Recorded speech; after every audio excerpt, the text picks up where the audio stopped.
guys, and welcome to our 10th video blog. Oh my god, I can't believe we've made it this far. And today we'll be reviewing chapters 5, 6 and 7 of part 3, or chapters 28, 29 and 30 of Murder on the Orient Express. We're so close to solving this mystery, so let's not lose any time and let's start with our reviews. So for chapter 5. Now, what happens in chapter 5? Okay, guys, so we'll be starting with chapter 5. Now, what happens in chapter 5? First of all, we're quite confused, and right now there's quite a discussion between Book and Hercules if to trust or not to believe on the Count and the Countess and what they said. And so they believe that they could quite be not the murderers. However, they are still suspects. All of the passengers by now are all suspects. And however, once they get back to the dining wagon, we see Princess Dragomirov enter. Okay, so now we have her, and she asks for the handkerchief, to which Hercules gives him triumphantly the handkerchief. Interestingly, Princess Dragomirov replies that the H is engraved for signifying the N in Russian, and that she doesn't know how it ended up getting lost. And in Ratchet compartment, she swears by that she didn't did it, and that maybe it got mixed up in someone else's clothes, or that it fell, and there's many theories that she's giving, but she just doesn't know how her handkerchief got lost. Now, once she retrieves the handkerchief, Hercules questions, could Princess Dragomirov be the murderer? So he asks Dr. Konstantin, to which he replies that Princess Dragomirov is too frail to commit a crime of like that, to produce a stab such like that. However, what confuses Hercules is that in their interview, she did say that the only strong thing she had was her arms, that it was stronger than her will. So that's something to keep quite note on, due to knowing that Ratchet was killed due to several stabs. And so that's quite interesting. And now we know that many passengers are lying, and a lot, and that's including by Princess Dragomirov by keeping hidden the real identity of Countess Andreni, or Helena Goldenberg. Now, to wrap up chapter 5, what's quite interesting is that we're starting to solve the murder, and we have an intrigue Hercule Poirot that it's determined and set to discover more. Okay, so now moving on with chapter 6. Chapter 6 is quite short. It's just a second interview between Hercules and Colonel Arbuthnot, in which he's asked about the pipe cleaners that appeared in Ratchet's room.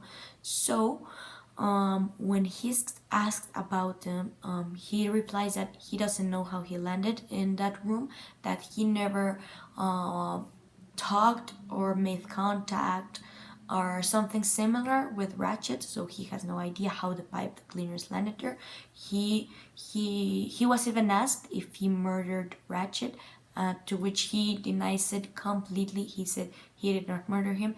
In any case scenario, he completely denies that he killed Ratchet. However, at this point, that isn't really taken seriously by the detective. We know that most people on the board are lying apparently, and so it's turning into quite interesting to solving this mystery. And lastly, what we find out is that he's asked about that conversation with Mary in the Koi station, in which she's asked about the not now when it's all over, and he still refuses to answer. At this point, when we know that the attention is at a maximum in the cabin, in the train, he refuses to answer. Okay, and so that's a wrap for chapter 6, and now we'll be moving on with chapter 7, and that'll be our last chapter for today's blog. Okay, so for our last chapter today, we will be talking about chapter 7. Now, what happens in chapter 7? Marin is called in again and is directly asked by Hercules, why have you been working with Armstrong? when the crime was committed. Now, how do we know that Mary Debenham was indeed working in the Armstrong household when the murder was committed? We know this because of Helena of Sisters of Mr. Armstrong, which we know that Sonia had a governess, a big fat lady, Mrs. Freebody, apparently. And so what we know of is that this governess was indeed Mary Debenham, but what Mary replies is that she tried to hide her identity and change everything, because if people find out of what happened in the Armstrong case, no people would ever want her services again. So she hid her real identity for saving her career and job. And so Book is quite surprised how Hercules could induce all this, so he asked his friend how did he did it. And so what's quite interesting is that, first of all, we know that the Countess tried her best to protect Mary by describing the governess as exact opposite as how Mary looked. That was one clue. And another interesting thing is that when Mary was asked how didn't she recognize Helena, was that she replied that it had been a long time, 3 years had passed, and that people change a lot, and that it wasn't an alibi or a lie. She really didn't recognize Helena Goldenberg.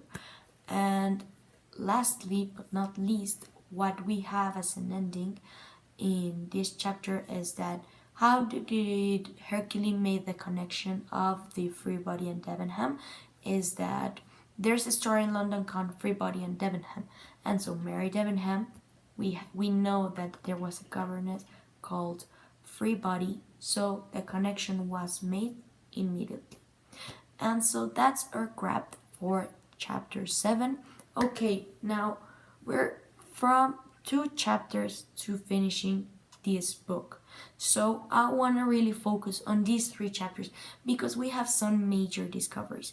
We now know that Mary, who first denied it all, was actually involved in the Armstrong case. She was living in the Armstrong household and working for the family when the killing of Daisy Armstrong committed. However, she had been lying the whole time. So we have another very important point. We know that still the Colonel Arbuthnot seems very keen on protecting Mary, because at some point on the interview, he even, when Mary started crying because of fear, she even fall over the Colonel, and the Colonel even threatened Hercules. That's another important detail. So personally, I really like these chapters. I feel like they are setting the climax of the book, of where there's a development in the tension in which we can see the characters that are lying, that are the murders, or maybe the murder, we don't know if there are several or not, are reaching their break-even point, like that point where lies are too much and they are about to just spill how they did it, how it worked, why they did it, if it was an act of vengeance. By now, it's almost, it can almost be concluded that it was an act of vengeance to Cassetti because of the killing of Daisy Armstrong. We're seeing that most people on board of the train have some sort of connection with the Armstrong family or Armstrong case, so this will be quite interesting to explore in the last 2 chapters. So please guys, stay tuned, because at least for me, these last 3 chapters were exceptionally good. And so I'll see you next week in our last vlog, just reviewing chapters 8 and 9 of Murder on the Orient Express, so we can finally discuss the ending of this great novel of Agatha Christie. I'll see you next week.